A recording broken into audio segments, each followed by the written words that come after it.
Hello dear students. In today's session we are going to learn some basic terms and definitions from the chapter Lines and Angles. So let us recall. You must have heard the term line segment. What is a line segment? Yes, if we take a line L and we mark 2 points on it, then this AB we call it as a line segment. So basically, if we wish to define a line segment, we can say that a line segment is a portion of a line having 2 end points. So how do we define a line segment?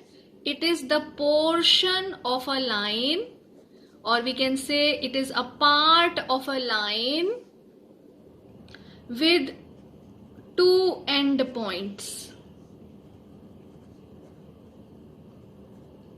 and its basic property is if it has 2 end points, so the length will be fixed. So we say that it has fixed length. A line segment has fixed length. How do we write a line segment? If AB is a line segment, we write AB, and on the top of AB we put a horizontal bar like this. So this is indicating that we are talking about a line segment AB. Right?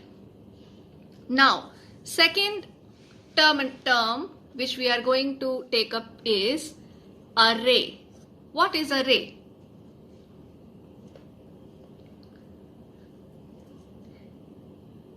Ray starts with a fixed point and it goes endlessly in one direction.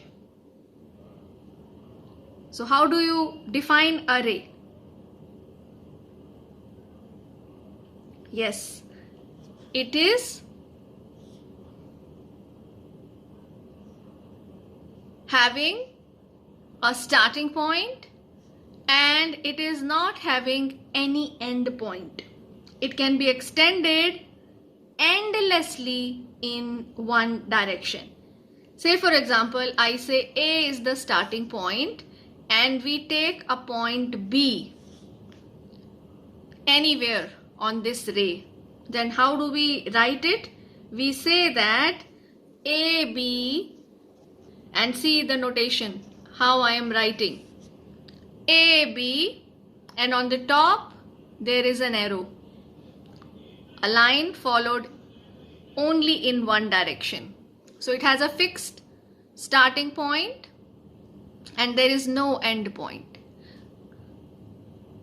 So AB is a ray. So how do we denote it? This is the way we denote it. Okay, now how do you define collinear points? Next thing which we are going to take up is collinear points.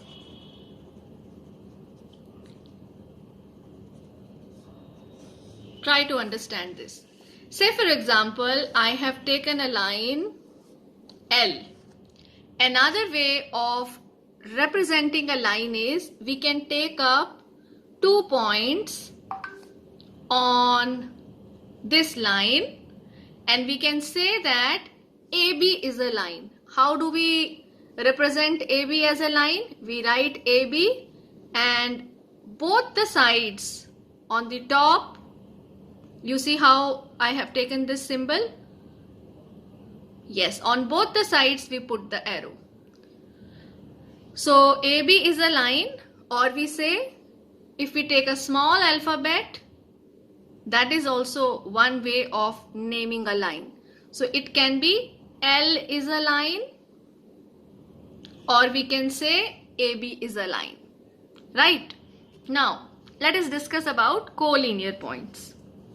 You know that on a line, we can have infinite number of points. I am writing this. On a line, we can have infinite number of points. And you know, if you take n number of points on a line, all such points will be collinear points. Linear meaning same line. The points which lie on the same line. So say for example, I am taking here points P, Q, R. All these points which are depicted on this line L, A, P, Q, R, B, they all are said to be collinear points. So how do you define collinear points? We say that three or more points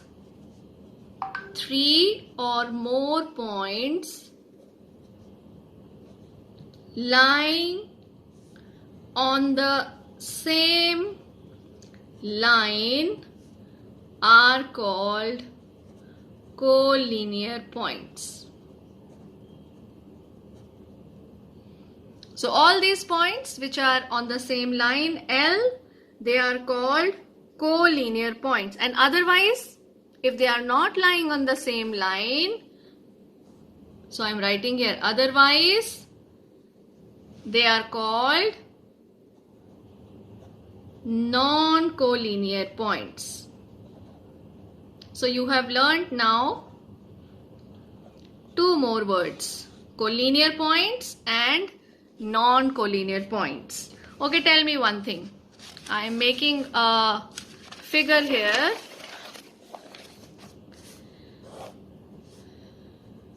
And say for example, here we have R, S, T, P. And there is a point D. This is line L. So my question is, name 5 points which are non-collinear.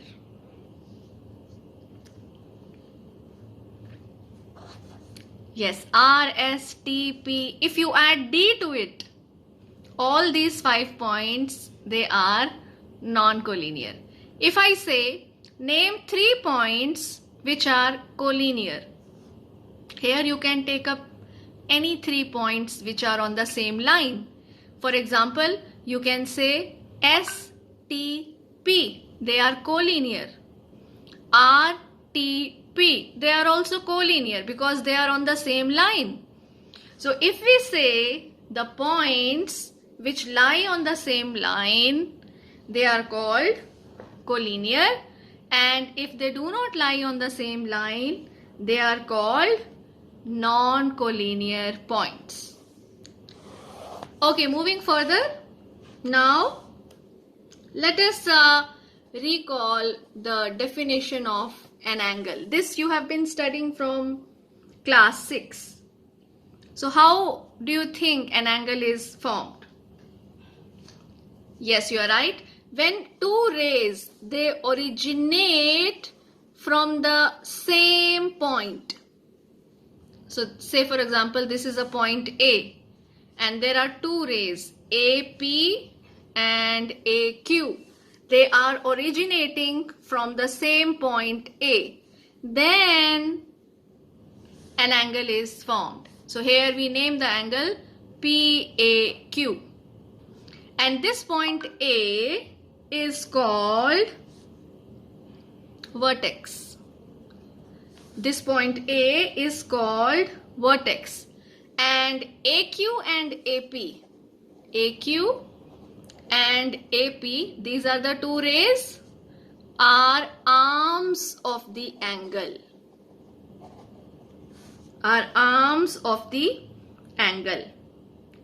And this point A is called the vertex. Right? Now, in your previous classes, you have studied various types of angles. Have you studied different types of angles? Yes. If I say an acute angle, what do we mean by an acute angle? Yes, it's an angle whose measurement is, say for example, this is an angle whose measurement is x degrees. So it's an angle whose measurement is between 0 degrees and 90 degrees. So that is called an acute angle. Okay, right angle. So these are the basic terminologies which you are going to use in this particular chapter, lines and angles. Right angle is, yes, you are right. So here we'll mark it like this. Say for example, this is y. So right angle is always of 90 degrees. If we say that angle B is a right angle, so that means the measurement of angle B is 90 degrees. So right angle is measurement of 90 degrees. Next is obtuse angle. So what is an obtuse angle? Yes, this angle is more than 90 degrees, but this angle is less than 180 degrees. Okay, so an angle whose measurement is between 90 degrees and 180 degrees, that is an obtuse angle. Okay, there is one more type of angle that we call as a straight angle. I hope you have studied this also. Yes, what is the measurement of a straight angle? How do we make it? Perfectly fine. Yes, you know, if you take a line and you mark a point on it, say for example it's O, then measurement of this angle on this line, let us take this as S. So this will be 180 degrees. So straight angle is of measurement 180 degrees.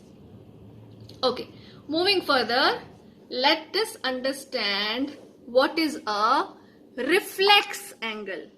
Interesting. Okay, you must be thinking, like I made an angle like this. Say for example, I am taking angle BAC. You have studied about this angle, which is right now an acute angle. But if you take this angle, which I am now marking, this angle is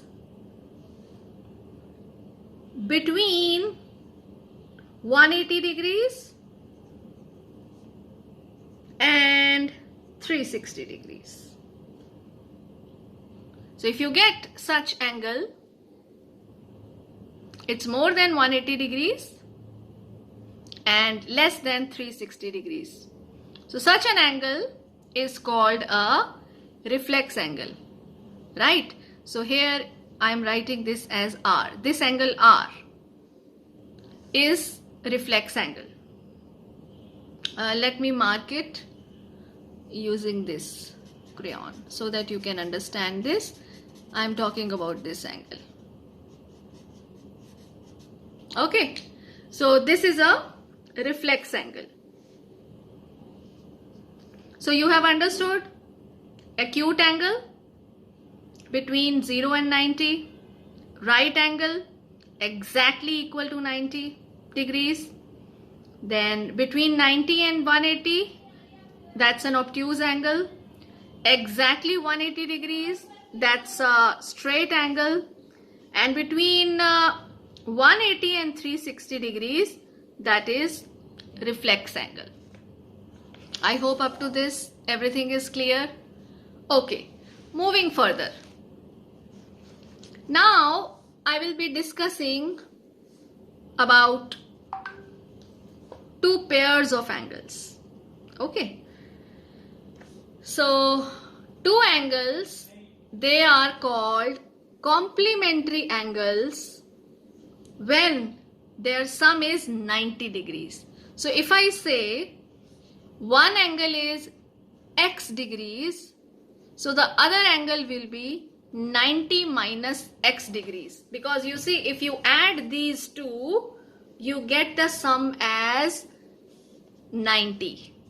So what are complementary angles? How do you define it?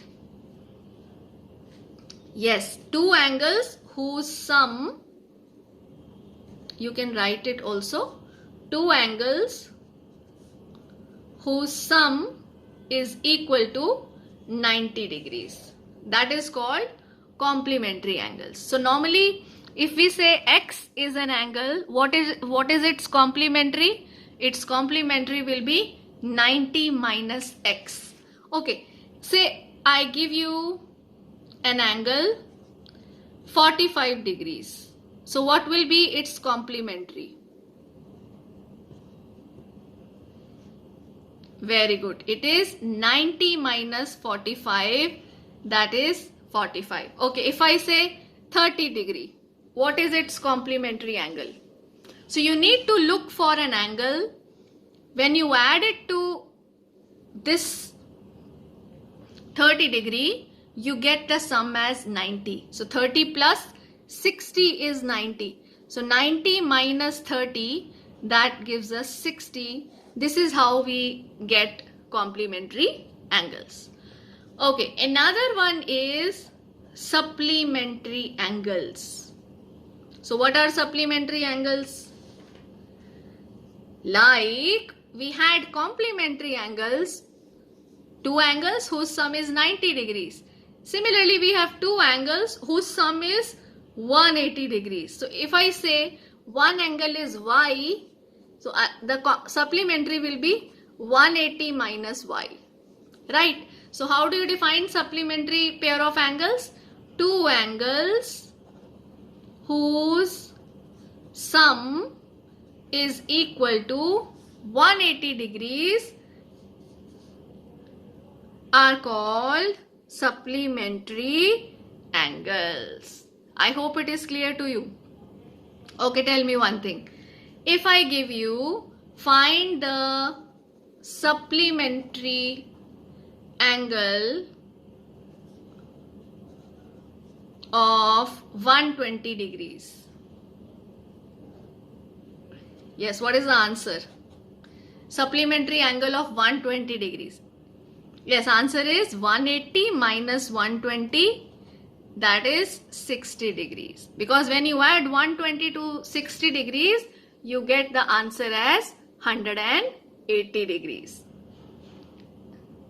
Is it clear to you? Right. So till now we have studied some of the basic terms. Now in the next class we will be taking up some more pair of angles. So revise up to this.